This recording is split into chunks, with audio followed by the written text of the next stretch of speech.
আকাশবাণী কলকাতা স্থানীয় সংবাদ পড়ছি সুদীপ বসু। প্রথমে বিশেষ বিশেষ খবর। লোকসভার অধ্যক্ষ ওম বিড়লা বলেছেন, শুধুমাত্র আইন প্রণয়ন বা রাজনৈতিক বিতর্কে অংশ নেওয়াই বিধায়কদের কাজ নয়, তাদের সমাজের প্রান্তিক মানুষের কণ্ঠস্বর হয়ে উঠতে হবে। পশ্চিমবঙ্গ বিধানসভার নবনির্বাচিত সদস্যদের জন্য আয়োজিত দুদিনের প্রশিক্ষণ কর্মসূচির সমাপ্তি ভাষণে তিনি আজ কথা বলেন। ডক্টর শ্যামাপ্রসাদ মুখোপাধ্যায়ের ১২৫তম জন্মজয়ন্তী উপলক্ষে একাধিক অনুষ্ঠানে যোগ দিতে কেন্দ্রীয় স্বরাষ্ট্রমন্ত্রী অমিত শাহ আগামী সোমবার কলকাতায় আসছেন। রাজ্যে আপাতত দুর্গাপুজো পর্যন্ত হকার উচ্ছেদ করা হবে না বলে মুখ্যমন্ত্রী শুভেন্দু অধিকারী আশ্বাস দিয়েছেন। হকার সংগঠনগুলি এই দাবি করেছে। দলের নিয়ন্ত্রণ নিয়ে টানাপোড়েনের মধ্যেই তৃণমূল কংগ্রেসের সব পদ থেকে ইস্তফা দিয়েছেন চন্দ্রিমা ভট্টাচার্য।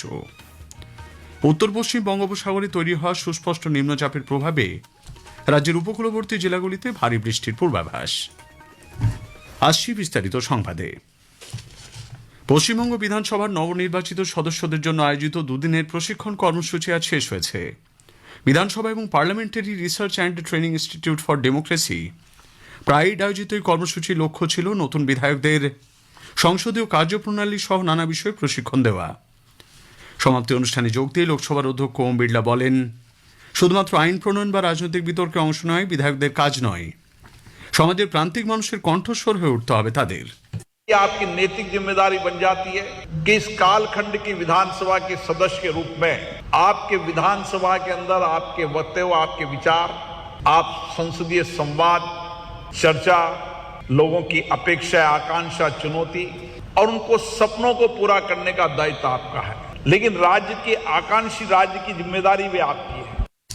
এদিকে রাজ্য বিধানসভায় আগামী ১০০ দিনের মধ্যে সম্পূর্ণ কাগজবিহীন বা পেপারলেস কাজ করা হবে বলে বিধানসভার অধ্যক্ষ রথীন্দ্র বোস জানিয়েছেন। তিনি বলেন, এই লক্ষ্যে একটি সমঝোতা স্মারকপত্র স্বাক্ষরিত হয়েছে। পার্লামেন্টারি অ্যাফেয়ার্স মিনিস্টার কিরণ রিজিজু তিনি এটা দেখছেন। উনি বলেছেন যে ১০০ দিনের মধ্যে পশ্চিমবঙ্গ বিধানসভা পেপারলেস হবে। তার মৌ স্বাক্ষরিত হয়ে গেছে, কাজ শুরু হয়ে গেছে, টাকাও কেন্দ্র থেকে স্যাংশন হয়ে গেছে এবং আমরা সেই দিকে এগোচ্ছি। বিধানসভার মর্যাদা, গণতান্ত্রিক মূল্যবোধ এবং আইন প্রণয়নের প্রক্রিয়া সম্পর্কে বিধায়কদের আরও দক্ষ করে তুলতে ধারাবাহিকভাবে প্রশিক্ষণ প্রক্রিয়া চলবে বলেও তিনি জানান। সমাপ্তি ভাষণে রাজ্যপাল আর.এন. রবি বিধায়কদের বিধানসভার মর্যাদা বজায় রেখে জনগণের স্বার্থে কাজ করার আহ্বান জানান। As a member of this Legislative Assembly, each one of you must bear in mind that you are not just an individual. You carry the dreams and aspirations of millions of your people. কলকাতার তারাতলায় দুর্ঘটনায় উদ্ধার অভিযানে অংশ নেওয়া বিভিন্ন বাহিনীর কর্মীদের সম্মান জানিয়েছে রাজ্য সরকার। আলিপুর বডিগার্ড লাইন্স আয়োজিত এক বিশেষ অনুষ্ঠানে মুখ্যমন্ত্রী শুভেন্দু অধিকারী উদ্ধারকারী বাহিনীর সদস্যদের সাহস, পেশাদারিত্ব ও মানবিকতার ভূয়সী প্রশংসা করেছেন। जनता सरकार आपके ऊपर उम्मीद करता है, आप लोग ने वो काम किया, इसलिए आने वाला दिन में स्टेट गवर्नमेंट आप सबको साथ, स्टेट और सेंट्रल एजेंसी का साथ, एक साथ मिलकर हम लोग आगे काम करेंगे और एक भी इस तरीके से हादसा हमारी कलकत्ता और बंगाल में ना हो, इसलिए हम लोग भी एक साथ काम करें। ভবিষ্যতে দুর্যোগ মোকাবিলায় আরও দ্রুত কার্যকর ব্যবস্থা গড়ে তুলতে উদ্ধারকারী বাহিনীকে আধুনিক প্রযুক্তি ও সরঞ্জামে সজ্জিত করার জন্য ২০০ কোটি টাকা বরাদ্দেরও ঘোষণা করেছেন তিনি। ডক্টর শ্যামাপ্রসাদ মুখোপাধ্যায়ের ১২৫তম জন্মজয়ন্তী উপলক্ষে একাধিক অনুষ্ঠানে যোগ দিতে কেন্দ্রীয় স্বরাষ্ট্রমন্ত্রী অমিত শাহ আগামী সোমবার রাজ্যে আসছেন। সরকারি সূত্রে জানা গেছে, ওই দিন দুপুরে কলকাতায় পৌঁছে তিনি ভবানীপুরে শ্যামাপ্রসাদ মুখার্জির পৈতৃক বাসভবনে তাঁর প্রতি শ্রদ্ধা জানাবেন। এরপর শ্যামাপ্রসাদের ১২৫ ফুট মূর্তি নির্মাণের জন্য ভূমি পূজন অনুষ্ঠানে যোগ দেবেন তিনি। বিশ্ববাংলা মেলা প্রাঙ্গণে রাজ্য স্তরের একটি অনুষ্ঠানে কেন্দ্রীয় স্বরাষ্ট্রমন্ত্রী যোগ দেবার কথা। রাজ্য বিজেপির সভাপতি শ্রমিক ভট্টাচার্য জানিয়েছেন, রাজ্য জুড়ে ৩টি যথাযোগ্য মর্যাদায় পালন করা হবে। তিনি বলেন, শ্যামাপ্রসাদ মুখোপাধ্যায়ের মাটিতে বিজেপির এই প্রথম সরকার গঠন করেছে, তাই এই জন্মদিন পালন নিঃসন্দেহে ঐতিহাসিক। বাংলার ইতিহাসে শ্যামাপ্রসাদ মুখোপাধ্যায়কে পূর্বতন সব সরকার কোণঠাসা করে রাখার চেষ্টা করেছে বলে রাজ্যের অর্থমন্ত্রী স্বপন দাশগুপ্ত মন্তব্য করেছেন। শ্যামাপ্রসাদ মুখোপাধ্যায়ের সার্ধশত জন্মবর্ষ উদযাপনের প্রাক্কালে আজ কলকাতায় ভারত সেবাশ্রম সংঘের পক্ষ থেকে এক দেশ এক বিধান এক নিশান শীর্ষক আলোচনার আয়োজন করা হয়। রাজ্যে আপাতত দুর্গাপুজো পর্যন্ত হকার উচ্ছেদ করা হবে না বলে মুখ্যমন্ত্রী শুভেন্দু অধিকারী আশ্বাস দিয়েছেন বলে হকার সংগঠনগুলি দাবি করেছে। হকার্স জয়েন্ট অ্যাকশন কমিটির রাজ্য সভাপতি অসিত সাহার নেতৃত্বে 3 সদস্যের একটি দল আজ মুখ্যমন্ত্রী জনতার দরবারে কর্মসূচিতে যান। হকারদের সমস্যাগুলি তারা মুখ্যমন্ত্রীর সামনে তুলে ধরেন। সেখানেই মুখ্যমন্ত্রী এই আশ্বাস দিয়েছেন বলে অসিতবাবু জানান। উচ্ছেদের বিষয় এবং হকার আইন অ্যাক্ট, স্ট্রিট ভেন্ডার্স অ্যাক্ট 2014 নিয়ে আলোচনা হয়েছে। তাতে উচ্ছেদের বিষয়ে আমরা কিছু পয়েন্ট তুলে ধরেছিলাম। সেক্ষেত্রে উনি সেটাকে এগ্রি করেছেন এবং বলেছেন যে অক্টোবর পর্যন্ত আমরা এই মুহূর্তে কোনো উচ্ছেদ করব না, এই পুজো পর্যন্ত যাতে হকার ভাইরা যারা করে খাচ্ছে তারা যেন করে খেতে পারে। হকারদের সমস্যাগুলি খতিয়ে দেখতে রাজ্য স্তরে একটি মনিটরিং কমিটি তৈরির আশ্বাসও মুখ্যমন্ত্রী দিয়েছেন বলে অসিতবাবু সাংবাদিকদের জানিয়েছেন। তবে রেলের জমিতে হকার উচ্ছেদে রাজ্য সরকারের কোনো ভূমিকা নেই বলে মুখ্যমন্ত্রী স্পষ্ট জানান। প্রতিবাদী শিক্ষক বরুণ বিশ্বাস খুনের তদন্তে বিশেষ তদন্তকারী দল এসআইটি গঠন করে ফের তদন্তের আশ্বাস মুখ্যমন্ত্রী দিয়েছেন বলে তার পরিবার দাবি করেছে। বরুণ বিশ্বাসের দাদা যে জনতার দরবারে মুখ্যমন্ত্রীর সঙ্গে সাক্ষাৎ করেন, তিনি অভিযোগ করেছেন এই খুনের ঘটনায় তৎকালীন খাদ্যমন্ত্রী জ্যোতিপ্রিয় মল্লিকের নাম উঠে এসেছিল। প্রকৃত দোষীদের অনেকেই বিচারের আওতার বাইরে রয়ে গেছে বলে তিনি অভিযোগ করেন। স্থানীয় সংবাদ শুনছেন আকাশবাণী কলকাতা কেন্দ্র থেকে। দলের নিয়ন্ত্রণ নিয়ে টানাপোড়েনের মধ্যেই তৃণমূল কংগ্রেসের রাজ্য সভাপতি সহ সব পদ থেকে ইস্তফা দিয়েছেন চন্দ্রিমা ভট্টাচার্য। পাশাপাশি তৃণমূল কংগ্রেস এবং বিভিন্ন শাখা সংগঠনের বিভিন্ন ব্যাংকে যে অ্যাকাউন্ট রয়েছে তার সিগনেটারির দায়িত্ব থেকেও অব্যাহতি চেয়েছেন তিনি। রাজ্যের প্রাক্তন মুখ্যমন্ত্রী তথা তৃণমূল নেত্রী মমতা ব্যানার্জি তাঁর উপর অনাস্থা ব্যক্ত করায় ইস্তফার সিদ্ধান্ত বলে প্রাক্তন অর্থমন্ত্রী জানান। পাশাপাশি বাজেট পেশের সময় তার সঙ্গে কোনো রকম আলোচনা করা হতো না বলেও চন্দ্রিমা ভট্টাচার্য জানিয়েছেন। বাজেট আমি বলে দিই আপনাদের যে আমার সাথে খুব ডিসকাশন করে যে বাজেট তৈরি হয়েছে, কখনোই সেটা তৈরি হয়নি। জনতা জেনেছে যখন তার কয়েক ঘন্টা আগে আমি জেনে। মাননীয় মুখ্যমন্ত্রী নিজেই বলেছেন, কারণ তিনি হয়তো শুনেছেন আধিকারিকদের থেকে, আপনাদের মনে আছে হয়তো, যে এটা চন্দ্রিমা বলো এরকম বাজেট হবে না। কে তৈরি করতো আমি জানি না, বলতে পারবো না। ইস্তফা দেওয়ার পরই চন্দ্রিমা ভট্টাচার্য বিধানসভায় বিরোধী দল নেতা ঋতব্রত বন্দ্যোপাধ্যায়ের সঙ্গে সাক্ষাৎ করেন। এদিকে চন্দ্রিমা ভট্টাচার্য ইস্তফা দেওয়ার পর তৃণমূল কংগ্রেসের রাজ্য সভাপতির দায়িত্ব তিনি নিজেই সামলাবেন বলে মমতা ব্যানার্জি জানিয়েছেন। আজ সমাজ মাধ্যমে এক বার্তায় তিনি সাধারণ সম্পাদক হিসেবে মদন মিত্র এবং কুণাল ঘোষের নাম ঘোষণা করেন।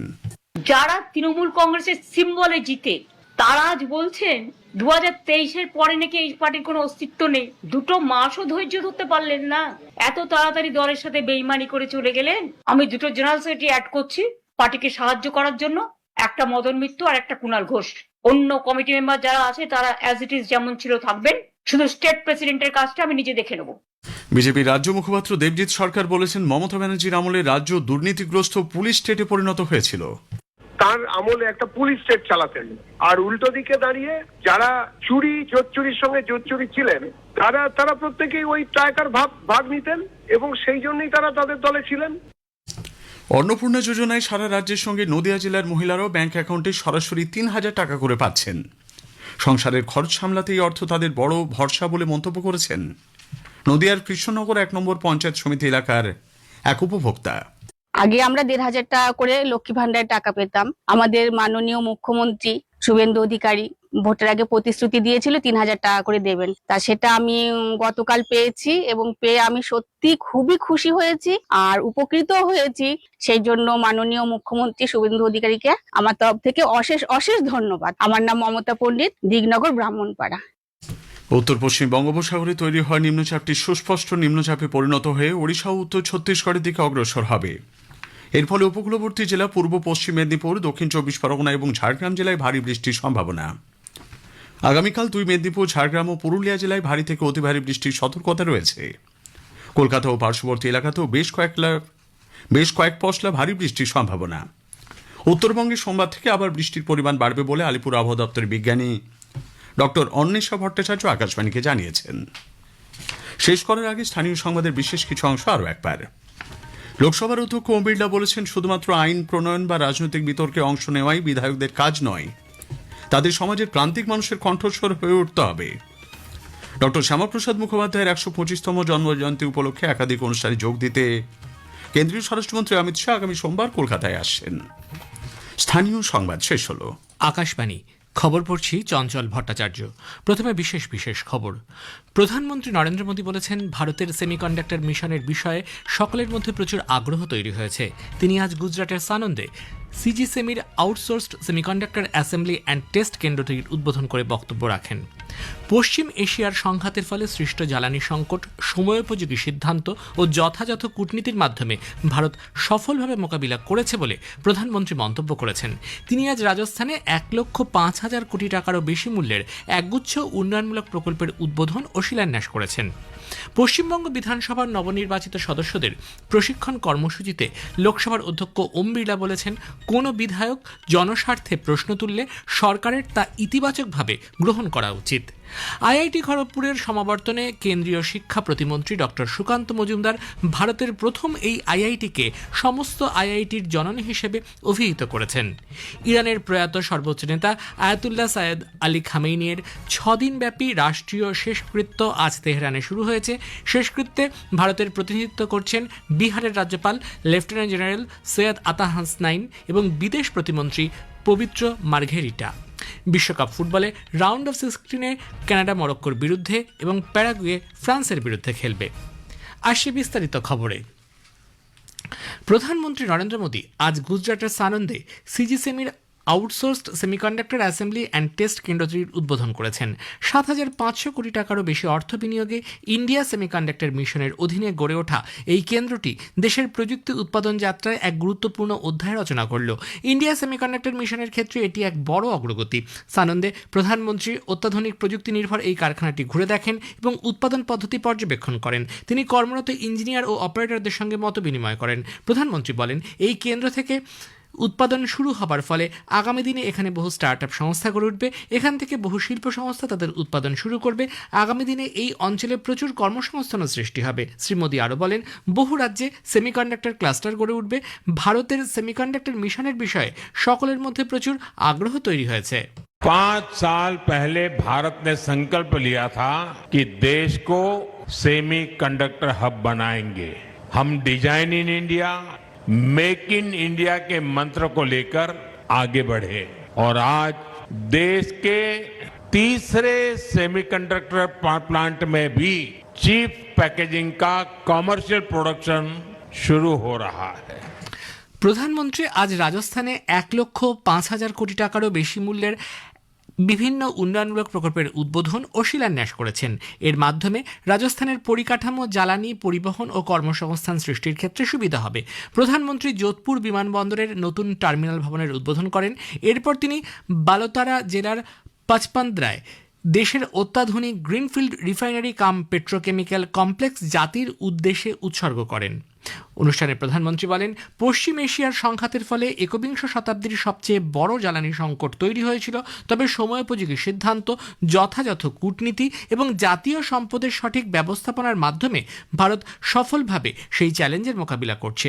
যখন অনেক দেশ জ্বালানি সংকটের সমস্যার সম্মুখীন, তখন ভারত পরিস্থিতি সঠিকভাবে মূল্যায়ন করে কার্যকর কৌশল গ্রহণ করেছে এবং নিজস্ব কূটনীতি প্রয়োগের মাধ্যমে দেশের জ্বালানি নিরাপত্তা নিশ্চিত করেছে। हमने संकट शुरू होते ही रिफाइनरीज के सामर्थ्य पर फोकस किया। औद्योगिक काम के लिए जो गैस बनती थी, उसकी जगह रिफाइनरीज को रसोई गैस एलपीजी बनाने के लिए कहा गया और 7 दिनों के भीतर एलपीजी के उत्पादन में बढ़ोतरी हुई। पहले जो 35,000 मैट्रिक टन एलपीजी का उत्पादन देश में होता था, संकट के दौरान वो 54,000 मैट्रिक टन बढ़ गया। ইন্দোনেশিয়ার রাষ্ট্রপতি প্রবাহ সুবিয়ান্তোর আমন্ত্রণে প্রধানমন্ত্রী নরেন্দ্র মোদী 6 থেকে 8 তারিখ ইন্দোনেশিয়ায় রাষ্ট্রীয় সফর করবেন। এটি হবে ইন্দোনেশিয়ায় প্রধানমন্ত্রী নরেন্দ্র মোদীর 4র্থ সফর এবং 2018 সালের মে মাসে ভারত ইন্দোনেশিয়া সম্পর্ককে সামগ্রিক কৌশলগত অংশীদারিত্বের স্তরে উন্নীত করার পর এটি হবে তার প্রথম দ্বিপাক্ষিক সফর। কেন্দ্রীয় সংসদীয় বিষয়ক মন্ত্রী কিরেন রিজিজু জানিয়েছেন, আগামী 20 জুলাই থেকে 13 আগস্ট পর্যন্ত সংসদের বাদল অধিবেশনের সরকারি প্রস্তাবে রাষ্ট্রপতি দ্রৌপদী মুর্মু অনুমোদন দিয়েছেন। এই অধিবেশনে জাতীয় গুরুত্বসম্পন্ন বিভিন্ন বিষয়ে অর্থপূর্ণ বিতর্ক, আলোচনা এবং সিদ্ধান্ত গ্রহণের উপর বিশেষ গুরুত্ব দেওয়া হবে। বিধায়কদের কাজ শুধু আইন প্রণয়ন বা আইন প্রণয়ন করা বা রাজনৈতিক বিতর্কে অংশ নেওয়া নয়, সমাজের প্রান্তিক মানুষের কণ্ঠস্বর হয়ে ওঠাও তাদের অন্যতম প্রধান দায়িত্ব। একই সঙ্গে কোনো বিধায়ক জনস্বার্থে প্রশ্ন তুললে সরকারের তা ইতিবাচকভাবে গ্রহণ করা উচিত বলে লোকসভার অধ্যক্ষ ওম বিড়লা মনে করেন। পশ্চিমবঙ্গ বিধানসভার নবনির্বাচিত সদস্যদের প্রশিক্ষণ কর্মসূচির সমাপ্তি অনুষ্ঠানে বক্তব্য রাখতে গিয়ে লোকসভার অধ্যক্ষ বলেন, জনগণ বিপুল আস্থা ও বিশ্বাস নিয়ে বিধায়কদের নির্বাচিত করেন, তাই সেই বিশ্বাসের মর্যাদা রক্ষা করা জনপ্রতিনিধিদের নৈতিক দায়িত্ব। এ খবর প্রচারিত হচ্ছে আকাশবাণী থেকে। পশ্চিমবঙ্গে আইআইটি খড়গপুরের ৭২তম সমাবর্তন অনুষ্ঠান আজ অনুষ্ঠিত হয়েছে। অনুষ্ঠানে মোট ৩,৯৩৬ জন পড়ুয়ার হাতে তাদের ডিগ্রি তুলে দেওয়া হয়। এদের মধ্যে ৫৩৯ জন পিএইচডি, ৩১ জন এমএস পেয়েছেন। কেন্দ্রীয় শিক্ষা প্রতিমন্ত্রী ডক্টর সুকান্ত মজুমদার ভারতের প্রথম এই আইআইটিকে সমস্ত আইআইটির জননী হিসেবে অভিহিত করে দেশের সামগ্রিক শিক্ষা ব্যবস্থা ও জাতি গঠনের যাত্রাপথে এর অনন্য অবস্থানের কথা তুলে ধরেন। তিনি বলেন, গত ৭৫ বছরে এই প্রতিষ্ঠানটি আইআইটি আন্দোলনের সূতিকাগার থেকে ভারতের অন্যতম প্রধান উদ্ভাবক, উদ্যোক্তা সৃষ্টি এবং শিক্ষাগত উৎকর্ষের কেন্দ্রে পরিণত হয়েছে। যারা আজ ডিগ্রি পেয়েছেন তাঁদের ভূয়সী প্রশংসা করে মন্ত্রী ২০৪৭ সালের মধ্যে বিকশিত ভারত এর লক্ষ্য পূরণে অবদান রাখার আহ্বান জানান। India is one of the world's fastest growing major economy, aiming to become a fully developed nation, the Viksit Bharat, by 2047. And without the contribution of the graduates and alumni of this institution, it cannot be possible. So you have to play a pivotal role. দিল্লির একটি আদালত আজ জাতীয় রাজধানী অঞ্চলে দাঙ্গার ষড়যন্ত্র মামলায় উমর খালিদ ও শারজিল ইমামের জামিনের আবেদন খারিজ করে দিয়েছে। কারকারডুমা আদালতের অতিরিক্ত দায়রা বিচারক সমীর বাজপেয়ী দুজনের জামিন আবেদনে নাকচ করে দেন। বিচার প্রক্রিয়া শুরু না হওয়া সত্ত্বেও দীর্ঘ সময় ধরে তাদের কারাবন্দী করে রাখা ব্যক্তিগত স্বাধীনতার মৌলিক অধিকারের লঙ্ঘন, এই যুক্তিতে তারা জামিন চেয়েছিলেন। পৃথিবীর বিভিন্ন প্রান্তে শান্তিরক্ষা মিশনে ভারতের দীর্ঘদিনের অবদান এক বিশেষ স্বীকৃতি লাভ করেছে। কঙ্গোর পার্মানেন্ট অপারেটিং বেস সাকেতে অনুষ্ঠিত এক কুচকাওয়াজে জাতিসংঘের অধীনে কর্মরত ভারতীয় সেনাবাহিনীর ৬৫১ জন সদস্যকে মর্যাদাপূর্ণ জাতিসংঘ পদক বা ইউনাইটেড নেশনস মেডেল দেওয়া হয়েছে। জাতিসংঘের শান্তিরক্ষা মিশনের আওতায় পেশাদারিত্ব, কর্মদক্ষতা এবং নিষ্ঠাপূর্ণ সেবার স্বীকৃতিস্বরূপ ভারতীয় কন্টিনজেন্টকে সম্মান জানাতে গতকাল অনুষ্ঠানটির আয়োজন করা হয়। ইরানের প্রয়াত সর্বোচ্চ নেতা আয়াতুল্লাহ সাইয়্যেদ আলী খামেনির ৬ দিনব্যাপী রাষ্ট্রীয় শেষকৃত্য আজ তেহরানে শুরু হয়েছে। প্রয়াত নেতার প্রতি শেষ শ্রদ্ধা জানাতে লক্ষ লক্ষ শোকার্ত মানুষ সমবেত হয়েছেন। তারা খামেনির কফিন এবং সেই বিমান হামলায় নিহত তার পরিবারের সদস্যদের কফিনের সামনে দাঁড়িয়ে প্রার্থনা করেন। ভারতের প্রতিনিধিত্ব করছেন বিহারের রাজ্যপাল লেফটেন্যান্ট জেনারেল সৈয়দ আতা হাসনাইন এবং বিদেশ প্রতিমন্ত্রী পবিত্র মার্ঘেরিটা। সামাজিক মাধ্যমে এক বার্তায় শ্রী মার্ঘেরিটা জানান, তারা ভারত সরকার এবং জনগণের পক্ষ থেকে শ্রদ্ধা নিবেদন করেছেন। সাম্প্রতিক সংঘাতের ঘটনায় নিহতদের পরিবারের প্রতিও তারা গভীর সমবেদনা জানিয়েছেন। অন্যান্যদের মধ্যে উপস্থিত ছিলেন রাশিয়ার প্রাক্তন রাষ্ট্রপতি দিমিত্রি মেদভেদেভ, চীনের প্রবীণ প্রতিনিধি হে ওয়েই, আফগানিস্তানের বিদেশমন্ত্রী আমির খান মুত্তাকি এবং বিভিন্ন দেশের প্রতিনিধিরা। ২৮ ফেব্রুয়ারি ইসরায়েল ও মার্কিন যুক্তরাষ্ট্রের বিমান অভিযানে খামেনির প্রাণ হারানোর পর এই শেষকৃত্য অনুষ্ঠিত হচ্ছে। আগামী কয়েকদিন ধরে এই শেষকৃত্য অনুষ্ঠান হবে। ৯ তারিখে পবিত্র শহর মাশহাদে তাকে সমাহিত করার মধ্য দিয়ে এর সমাপ্তি ঘটবে। এরপর ৪০ দিন ধরে রাষ্ট্রীয় শোক পালন করা হবে। আর এবার বিশ্বকাপ ফুটবলের খবর। বিশ্বকাপ ফুটবলে আজ রাতে রাউন্ড অফ 16-এর প্রথম খেলায় কানাডা মরক্কোর বিরুদ্ধে খেলবে। হিউস্টন স্টেডিয়ামে খেলা শুরু হবে রাত 10:30টায়। অন্য ম্যাচে প্যারাগুয়ে ফ্রান্সের বিরুদ্ধে খেলবে। ফিলাডেলফিয়া স্টেডিয়ামে খেলা শুরু হবে রাত 2:30টায়। ওল্ড ট্রাফোর্ডে আজ 5 ম্যাচের টি-20 সিরিজের দ্বিতীয় ম্যাচে ভারত ইংল্যান্ডের মুখোমুখি হয়েছে। ভারত টসে জিতে প্রথমে ব্যাট করছে। শেষ পাওয়া খবরে 7 ওভার 2 বলে 2 উইকেট হারিয়ে ভারত ৭৯ রান করেছে। শেষে বিশেষ খবর আরও একবার। প্রধানমন্ত্রী নরেন্দ্র মোদী বলেছেন, ভারতের সেমিকন্ডাক্টর মিশনের বিষয়ে সকলের মধ্যে প্রচুর আগ্রহ তৈরি হয়েছে। তিনি আজ গুজরাটের সানন্দে সিজি সেমির outsourced semiconductor assembly and test কেন্দ্রটির উদ্বোধন করে বক্তব্য রাখেন। পশ্চিম এশিয়ার সংঘাতের ফলে সৃষ্ট জ্বালানি সংকট সময়োপযোগী সিদ্ধান্ত ও যথাযথ কূটনীতির মাধ্যমে ভারত সফলভাবে মোকাবিলা করেছে বলে প্রধানমন্ত্রী মন্তব্য করেছেন। খবর শেষ হলো।